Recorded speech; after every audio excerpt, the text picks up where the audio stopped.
Mewarisi kerajaan besar, Kediri menyimpan segudang tokoh ternama yang sakti mandraguna.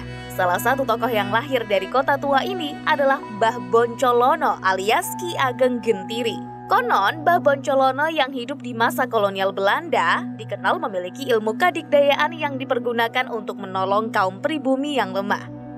Berikut 3 fakta mengenai legenda Robin Hood asal Kediri tersebut yang dirangkum oleh Brantas TV. Merampok harta Belanda dibagikan ke fakir miskin. Siapa yang tidak tahu kisah tentang Robin Hood asal Inggris yang populer? Legenda yang sama ternyata ada di Kediri dengan tokoh bernama Mbah Boncolono alias Ki Ageng Gentiri. Hidup di zaman penjajahan Belanda, Boncolono dikenal sangat sakti, namun selalu membangkang terhadap pemerintah Belanda. Dengan kesaktiannya, dia kerap mencuri atau bahkan merampok harta kolonial.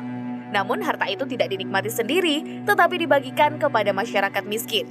Aksi itu tak dilakukannya sendiri, melainkan bersama temannya yaitu Tumenggung Mojoroto dan Poncolono. Ketiganya sama-sama tidak suka melihat orang Belanda yang kejam dan biadab terhadap warga pribumi. Memiliki ajian Pancasona, sepak terjang Poncolono menjarah harta untuk rakyat membuat pemerintah Belanda geram. Untuk menghentikan aksinya, Belanda sempat membuat sebuah sayembara dengan iming-iming hadiah yang besar. Sialnya, baik pasukan Belanda maupun para pendekar yang menjadi antek company selalu gagal untuk meringkus sang pahlawan. Konon katanya, Mbah Boncolono memiliki ilmu kesaktian yang bernama Aji Pancasona atau Rawa Rontek. Sebuah ilmu kuno yang pemiliknya sulit untuk menemui ajal. Bahkan dikisahkan Boncolono sanggup meloloskan diri hanya dengan mengandalkan seberkas cahaya serta menyusup ke dalam lubang sekecil apapun. Dikubur dalam keadaan tubuh terpenggal.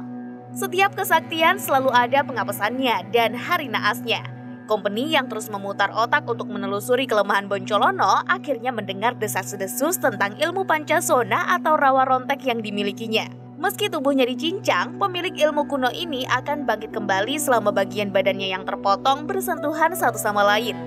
Akhirnya, company bergerak melakukan penggerebekan atas bocoran informasi dari pribumi beserta sayembara. Company pun kemudian memotong tubuh Ki Boncolono menjadi 2 bagian.